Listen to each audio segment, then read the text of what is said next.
हटाओ, जल्दी हटाओ इसको। कहा महाराज क्यों हटाओ इसको, आपको मैंने दक्षिणा अर्पण की है और आप कृपा करके इसको स्वीकार करो। मैं जानता हूं आप लोगों को भगवान की भक्ति के सामने, वैराग्य के सामने धन का लोभ नहीं है, लेकिन इतने पर भी कोई प्रेमी जो देता है तो मुझको कृतार्थ करने के लिए मेरे ऊपर कृपा करके आप, मैंने जो अर्पण किया इसको आप स्वीकार करो। आपको लोभ नहीं है, मैं जानता हूं आप तो संत हैं। राजा के इस प्रकार प्रार्थना करने पर भी वे भाण, वेशधारी भाण, जिनमें सच्ची भक्ति का उदय हो चुका था, वो बोले नहीं राजन, हमको तो वो इन मुहरों में बदबू आती है, दुर्गंध आ रही है, इसलिए मेरे सामने से जल्दी से इनको हटाओ, मैं दुर्गंध को सहन नहीं कर सकता हूं। उन भगवत भक्तों को उस धन में दुर्गंधी आ रही थी, बदबू आ रही थी।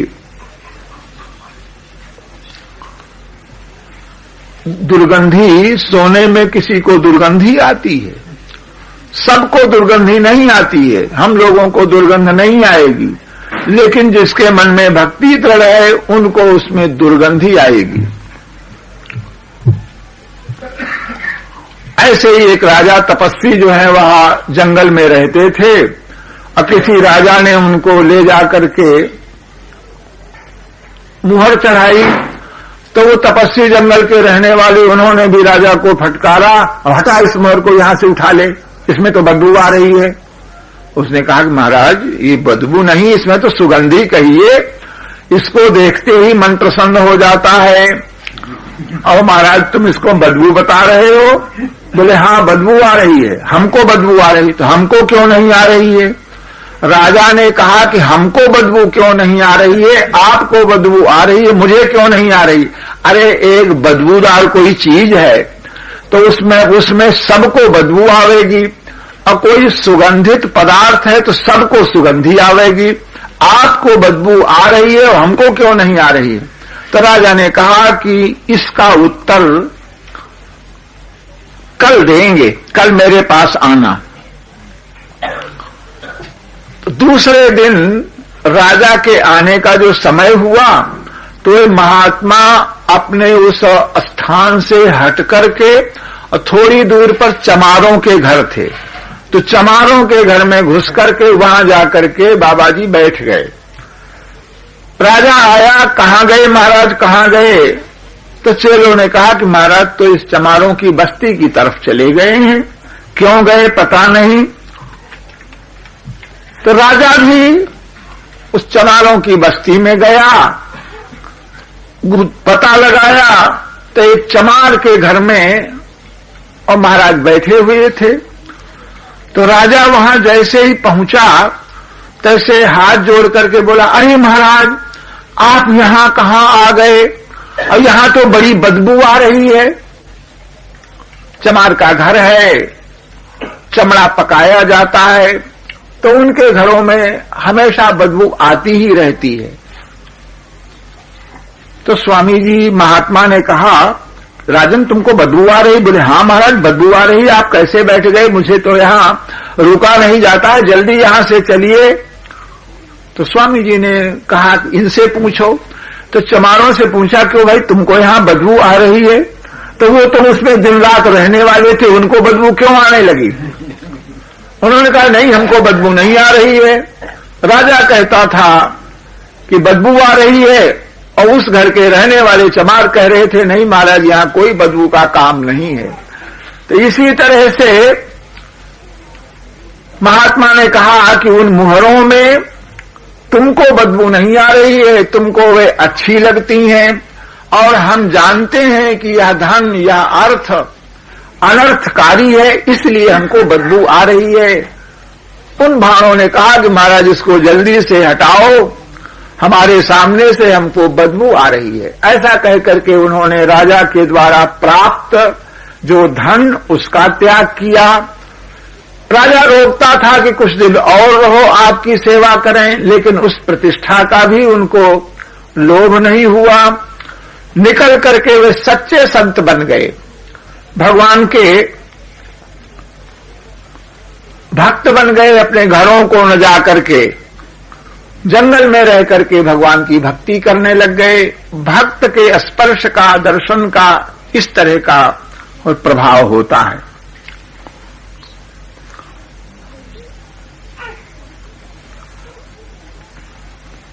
एक राजा था, दृष्टांत इस पर। एक राजा था और ये दृष्टांत ब्रह्मचारी जी जो रहते थे उन्होंने बताया था और भक्तमाल में भी ये लिखा है।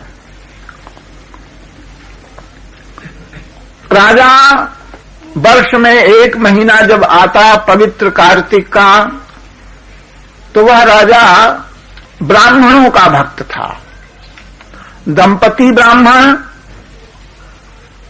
उनको निमंत्रित करता और उनको बुला करके अर्घ्यपाद्य देता, भोजन कराता, वस्त्र देता, दक्षिणा देता, प्रणाम करता। इस तरह से 1 महीने तक नित्य नए नए ब्राह्मण दंपति का वह पूजन करता और एक दिन पहले ही निश्चय हो जाता कि आज इन दंपति का होगा, आज इनका निमंत्रण है, आज इनका निमंत्रण है। उस गांव में रहने वाले धूर्त थे, तो उन्होंने अपने मन में विचार किया कि भाई हम लोगों के हाथ कुछ पड़ने वाला नहीं और क्या करें। 2 धूर्त थे,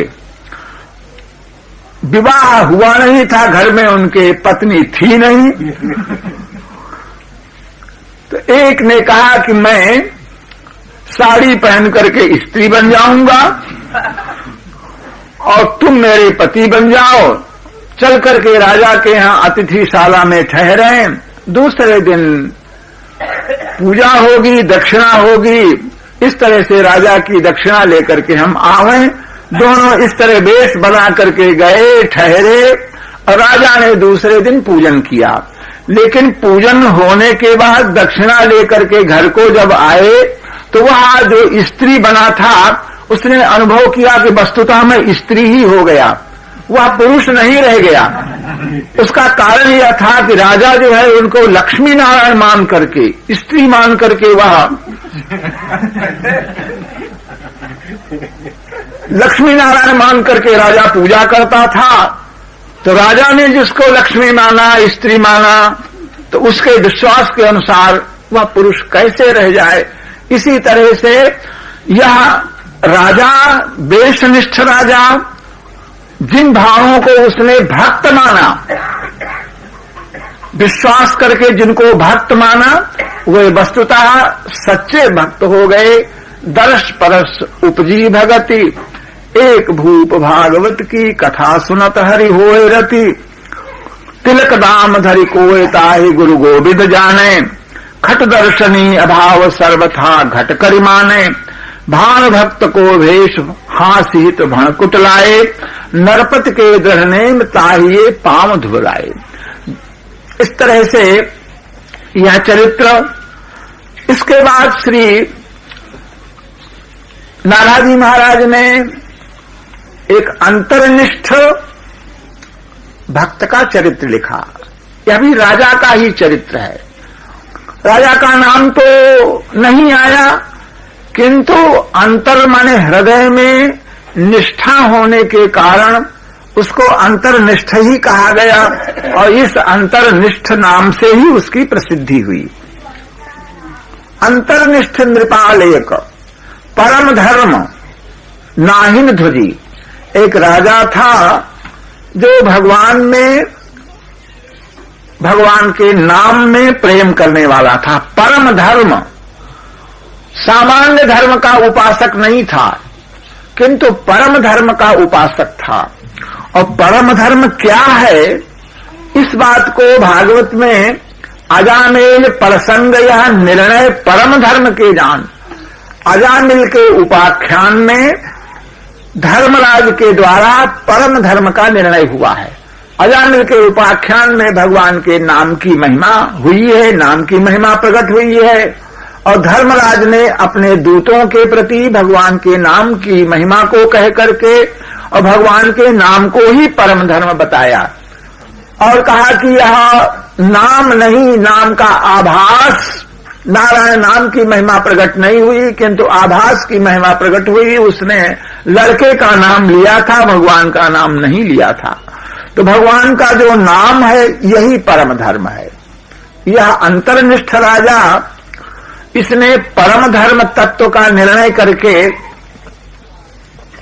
जैसे कबीर जी का शिष्य नाम महानिधि, नाम ही सर्वस्व है, सबसे बड़ा खजाना नाम है और सबसे बड़ा मंत्र नाम है। इसलिए और पूजा करने के लिए दूसरा कोई विग्रह नहीं है। भगवान के नाम को लिख लीजिए पीठ पर और उसी की पूजा कीजिए, उसी की प्रदक्षिणा कीजिए। नाम ही सेवा पूजा, उसी का जप। तो नाम की आराधना करना ही जप है, तप है, सब कुछ है। नाम बिन और न दूजा, नाम से बढ़कर के और किसी की महिमा नहीं। ये सब परम धर्म का आश्रय उस राजा ने लिया था, अंतर्निष्ठ ने लिया था। लेकिन परम धर्म का वह उपासक था, भगवान के नाम का उपासक था, लेकिन नाहिन ध्वजी नहीं था, झंडा नहीं लगा था। और हम लोगों ने झंडा लगा रखा है, मस्तक पर तिलक है। तो इसलिए जिसका जहां झंडा लगा रहता है मालूम पड़ता है कि यह अमुक है। तिलक से संप्रदाय की पहचान हो जाती है, झंडा को देख करके, चिन्ह को देख करके। तो यह राजा इसने अपने मस्तक में कभी तिलक नहीं लगाता था। तिलक लगाना यह ध्वजा हुआ, तो ध्वजा नहीं थी। परम धर्म का उपासक था, लेकिन परम धर्म का झंडा नहीं लगा रखा था। लोगों के सामने यह नहीं विदित करता था कि मैं परम धर्म का उपासक हूं, भगवान का भक्त हूं। ये किसी के सामने प्रकट नहीं करता था। उसके हृदय का भाव यह था कि भगवान का जो नाम है वह बहुत बड़ी निधि है, बहुत बड़ा खजाना है और उस नाम को मन ही मन उसका जप करना चाहिए। लोग हमको भगवान का भक्त समझेंगे, नाम का जापक समझेंगे, तो हम में कहेंगे कि राजा बड़ा भारी भक्त है। तो हमको जब लोग भक्त मानेंगे तो समझ लो कि हमारा वह खजाना एक प्रकार से लुट जाएगा। भक्त मान करके कोई प्रणाम करेगा, कोई प्रतिष्ठा करेगा, आदर करेगा, तो इस आदर से, प्रतिष्ठा से और हमारा जो वह भक्ति का खजाना है वह कम पड़ेगा, लुट जाएगा। कोई भी मूल्यवान वस्तु, रत्न, जवाहरात, खजाना वह तब तक सुरक्षित है जब तक उसको कोई जानता नहीं। करोड़ों की संपत्ति झोपड़ी में पड़ी है, रखी है, सुरक्षित है। और बड़े से बड़े महल में, बड़ी सी बड़ी तिजोरी में अगर मालूम पड़ जाए कि यहां पर इतना यह धन है तो वह धन सुरक्षित नहीं रहता है। लूटने वाले चोर डाकू एक न एक उपाय से उस धन को लूट लेते हैं। तो धन जो है, भक्ति का धन, वह सुरक्षित तभी तक है जब तक वह भक्त अपनी भक्ति को, अपने ज्ञान को, वैराग्य को अपने भीतर छिपा करके रखता है। जब तक वह छिपा है तब तक वह पूर्ण सुरक्षित है। और प्रकट हो गया, दूसरे लोगों को मालूम पड़ा कि बड़े भक्त हैं, बड़े ज्ञानी हैं, सिद्ध हैं, तो दूसरे लोग अनेक प्रकार के मनोरथों को लेकर के आने लग जाते हैं, पूजा करने लग जाते हैं, प्रतिष्ठा बढ़ाने लग जाते हैं। इस तरह से उस भक्ति की संपत्ति को लोग लूटने लग जाते हैं। अगर कदाचित वह साधक हुआ और उस प्रतिष्ठा के लोभ में आ गया तो वस्तुतः उसका वह साधन भजन लुट जाता है। रहें सदा अपन पौ दुराए, सब बिज कुशल कुबेश बनाए। इसलिए भक्त लोग, संत लोग अपने को छिपा करके रखते हैं, अपने ज्ञान को, अपनी भक्ति को प्रकट नहीं करते हैं। मैं भक्त हूं, मैं ज्ञानी हूं, अपने भावों को प्रकट नहीं करते हैं, भक्ति को छिपा करके रखते हैं। और सिद्ध लोग जो हैं, जिनकी भक्ति, जिनका ज्ञान अनंत है और उनका अगर प्रकट हो जाए तो चाहे जितना लोग लूटे, उस खजाने में कमी आने वाली नहीं है। सिद्ध लोगों का ज्ञान और भक्ति उनकी जब प्रकट हो जाती है तो भले लोग लूटें, आवें, उनकी सेवा करें, लाभ उठावें, तो उन सिद्धों को कोई हानि नहीं होती है। लेकिन साधक कोटि के लोग जो हैं, उनको हानि अवश्य हो जाती है। इसलिए साधक लोग अपने भजन को, ज्ञान को छिपा करके रखना चाहते हैं, छिपा करके रखना चाहिए।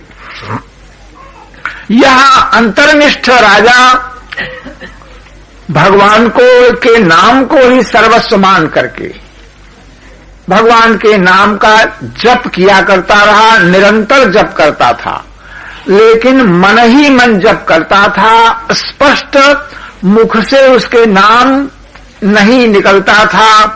समीप में रहने वाले कर्मचारी, मंत्री, कोई नहीं जानता था कि राजा भगवान का नाम लेता है, भगवान का भक्त है। किसी को पता नहीं था, किसी के सामने भगवान का नाम लेता ही नहीं था। और नाम न लेने के साथ साथ कोई ऐसा आयोजन नहीं करता था जिससे राजा को कोई भक्त समझे। किसी पूजा को करे, कोई कीर्तन का आयोजन हो अथवा स्वयं किसी कथा कीर्तन में जाए, राजा ऐसा नहीं करता था, क्योंकि ऐसा करने से प्रकट हो जाएगा। इसलिए अपने नाम धन को, अपनी भक्ति को छिपाने के लिए राजा बिल्कुल मन ही मन भगवान का नाम लेता और भगवान के नाम के प्रेम में मग्न रहता। कोई नहीं जानता, बहुत दिन व्यतीत हो गया, किसी को पता नहीं चला कि राजा जो है वह भगवान का भक्त है। दूसरे कर्मचारी, मंत्रियों को तो नहीं ही पता चला, लेकिन राजा की जो रानी, जिसको अर्धांगिनी कहा जाता है, वह अंगनाहु मरम न पावे। उस राजा की रानी को भी यह पता नहीं था कि हमारा पति राजा भगवान का भक्त है, भगवान का नाम जपता है। तो रानी स्वयं भक्ता थी, अपने पिता के ही घर से संत महात्माओं का सत्संग करके भगवान के नाम में उसको प्रेम था। और यहां विवाह होकर के जब से आई, तब से कोई भक्ति का प्रसंग नहीं, कथा कीर्तन का कोई आयोजन नहीं, किसी संत का आगमन नहीं, कोई भक्ति का प्रसंग ही नहीं उपस्थित होता था। तो राजा को वह जीवित नहीं मानती थी, राजा को विमुख मानती थी। तो विमुख जो है वह जीवित नहीं है। जीवत शवसम 14 प्राणी, रामचरितमानस में जिंदा रहते हुए मरे के समान 14 लोगों को बताया गया है। और विष्णु विमुख श्रुति संत विरोधी, भगवान से जो विमुख हैं, संतों से जो विरोध करने वाले हैं, ऐसे 14 लोग जो है वह जीवित रहते हुए, अर्थात चलते फिरते बोलते चालते होने पर भी वे जिंदा नहीं है, उनको मरे हुए समझना चाहिए। जीवित वह है जो भगवान का भक्त है, उसका जीवन सफल है। और जो विरोधी हैं, भक्त नहीं है, उनका जीवन जीवन नहीं है। इसी सिद्धांत से रानी अपने राजा को मरा हुआ समझती थी। व्यर्थ है इसका जीवन, भगवान की भक्ति नहीं करता, भजन नहीं करता, राजा को मरा हुआ जानती थी। लेकिन अपना राजा है, अपना पति है, पति मान करके वह अपने धर्म के अनुसार राजा का सत्कार करती, सेवा करती और मन ही मन नित्य भगवान से प्रार्थना किया करती कि ऐसा कोई दृश्य उपस्थित हो जाए, ऐसी कोई भगवान की कृपा हो जाए जिससे ये राजा के मन में और भक्ति हो जाए, राजा भजन करने लग जाए। तो राजा अगर भजन करे तो मुझे भी अवसर मिले राजा के साथ भगवान का भजन करने का, कीर्तन करने का, सत्संग करने का, तीर्थ यात्रा करने का सब अवसर मुझको भी प्राप्त करें हो जाए तो भगवान की बड़ी भारी कृपा हो। रानी निरंतर भगवान से विनती करती थी कि हमारे राजा को जीवन दान दो, राजा को भगवान की भक्ति हो जाए। और राजा भक्त था, राजा को वो जानती नहीं थी। बहुत समय इस तरह से व्यतीत हो गया। तो एक दिन ऐसा संयोग हुआ कि राजा अपने महल में सो रहा था। सोते सोते नाम निकस्यो बिहारी है। राजा ने कोई स्वप्न देखा और उस स्वप्न में ठाकुर जी को देखा, बिहारी जी को देखा और सहसा बिहारी जी दर्शन दे करके भाग गए, अंतर्धान हो गए। तो वियोग के दुख में व्यथित होकर के राजा ने भगवान का नाम लेकर के पुकारा और राजा के मुख से बिहारी शब्द निकला। हे भगवान, हे बिहारी जी, तुम कहां चले गए? तो आर्त होकर के राजा ने व्यथित होकर के भगवान का नाम लिया, भगवान को पुकारा। तो इस स्वप्न में राजा यद्यपि सोया था और स्वप्ने की बात थी, लेकिन वह ऐसा स्वप्न था कि उस बिहारी शब्द को राजा ने जो भगवान को पुकारा उसको समीप में रहने वाली रानी ने सुन लिया। तो रानी को बड़ा भारी आश्चर्य हुआ कि अरे, सपने में भगवान को पुकार रहा है, भगवान के वियोग में व्यथित हो रहा है। अगर राजा भगवान का भक्त न होता, जागृत अवस्था में भगवान का नाम न लेता होता, तो सोते समय इसके मुख में, इसके हृदय में भगवान का नाम नहीं आ सकता था। भगवत संबंधी कोई स्वप्न यह नहीं देख सकता था, क्योंकि जागृत अवस्था का ही प्रभाव प्रायः स्वप्न पर पड़ा करता है। तो स्वप्न में भक्ति तभी बनेगी, भगवान का नाम तभी आवेगा जब जागृत अवस्था में कोई नाम लेगा। आज रानी ने राजा को पहचान लिया, राजा की भक्ति को पहचान लिया। रानी ने निश्चय किया, अपने मन में पछताने लग गई कि बड़ा अनुचित हुआ मुझसे, तो बड़ा भारी अपराध हुआ। इतना बड़ा राजा भक्त और मैं राजा को अभक्त मानती कि राजा भक्त नहीं है। तो किसी अभक्त को भक्त मान लो तो कोई हानि नहीं है, भक्त है नहीं। हम उसको कहें भक्त मान करके हाथ जोड़ दें, नमस्कार कर दें, इसमें कोई हानि नहीं है। लेकिन किसी भक्त को, महात्मा को अभक्त मान करके हृदय में भी अगर उसका तिरस्कार करते हैं, भक्त नहीं मानते हैं, तो यह तो भागवत अपराध हुआ, वैष्णव का अपराध हो गया। रानी अपने मन में बहुत पछताती थी कि अपने पति को, राजा को मैं भक्त नहीं जानती थी और राजा इतना बड़ा भगवान का भक्त निकला। अपने को धन्यवाद दिया, मन में बहुत प्रसन्न हुई। लेकिन आज रानी की प्रसन्नता इतनी ज्यादा हुई कि जैसे मरा हुआ कोई जीवित हो जाए। राजा मरकर के जीवित हो जाए तो कितनी प्रसन्नता होती। तो आज भक्ति प्रकट हो गई, इसलिए राजा को जीवित माना। जीवित होने के कारण रानी के मन में उत्साह हुआ और रानी ने एक उत्सव मनाया। कुछ लोगों को बुला करके गान वाद्य, कुछ लोगों को दान पुण्य किया गया, महल की कुछ सजावट भी हुई, चहल पहल बढ़ी। अब राजा मध्याह्न काल में जो भोजन करने के लिए आता था, तो राजा ने महल में प्रवेश किया। रानी रोज ही रानी उठ करके स्वागत करती थी, चरणों में प्रणाम करती थी, लेकिन आज के प्रणाम में, आज के स्वागत में भाव विशेष था। आज राजा को भक्त जान लिया है, तो भक्त मान करके आज बहुत श्रद्धा और अनुनय विनय के साथ रानी ने राजा को प्रणाम किया, बुलाया। तो राजा ने देखा कि घर में कुछ आज चहल पहल ज्यादा दिखाई पड़ रही है, कोई सजावट है, क्या हो रहा है? तो राजा ने पूछा कि आज कोई त्योहार है, ये क्या हो रहा है, आज कोई विशेषता दिखाई पड़ रही है? तो रानी ने कहा कि हाँ महाराज, आज विशेषता है। किस बात की विशेषता है?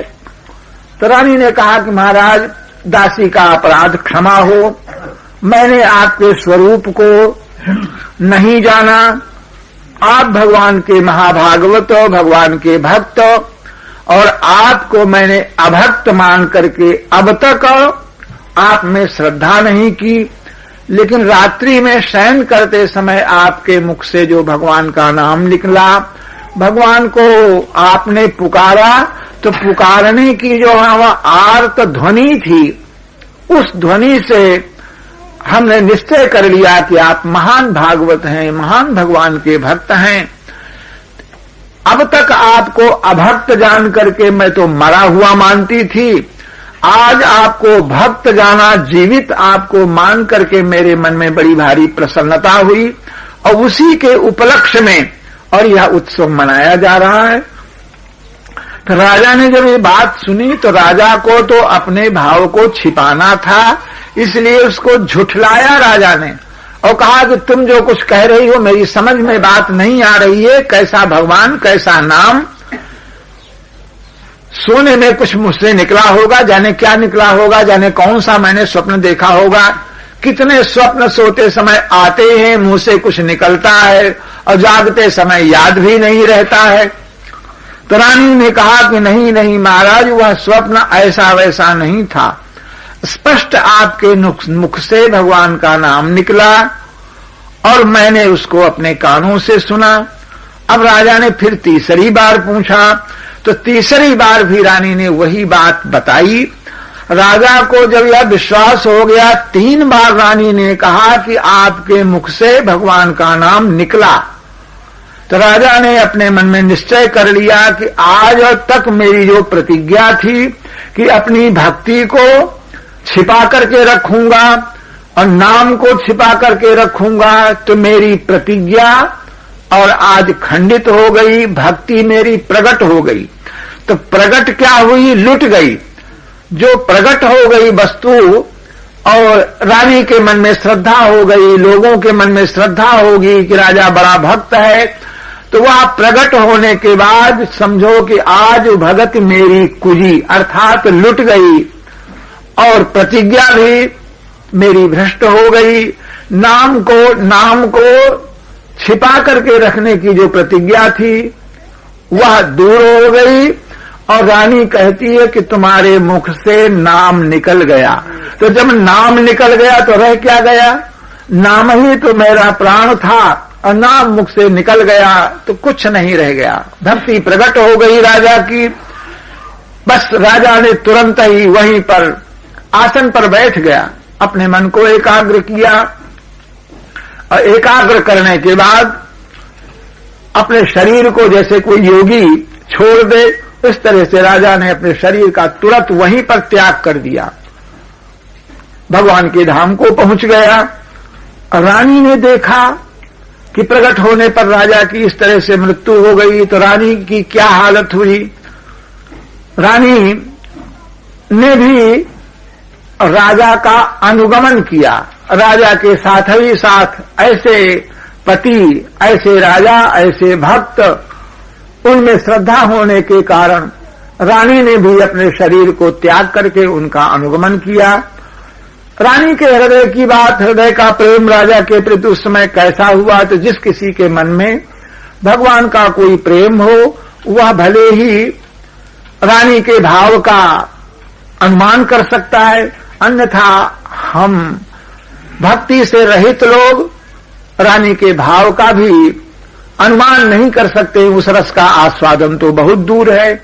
इस प्रकार अंतर्निष्ठ नृपाल एक परम धर्म नाहिन धुजी, हरि सुमिरन हरि ध्यान आन काहू न जनावे। अलग न रहे, अलग कहीं नहीं रहता था, राज्य के काम भी करता था, अलग न ये विधि रहे, अंगना मरम न पावे, निद्रावश सो भूप बदन ते नाम उचार्यो। रानी पति पर रीज बहुत बस तापर वारो, ऋषिराज सोच कहो नारिसों आज भक्ति मेरी कुजी, अंतर्निष्ठ नृपाल एक परम धर्म नाहिन तुझी। इस प्रसंग का सबसे बड़ा लाभ हमको ये होना चाहिए, हमको शिक्षा ये लेनी चाहिए, जिनके मस्तक पर तिलक है, गले में कंठी है, उनके हृदय में भगवान निवास करते हैं, वे भक्त हैं। इस विश्वास के साथ उन वेशधारियों को प्रणाम, उनका स्वागत करना ही चाहिए। लेकिन जिनके मस्तक पर कोई तिलक कंठी नहीं है, कभी भगवान का नाम नहीं लेते हैं, ऐसे लोगों में भी भगवान की भक्ति हो सकती है, यह समझना चाहिए। तो किसी को अभक्त मान करके किसी का तिरस्कार नहीं करना चाहिए।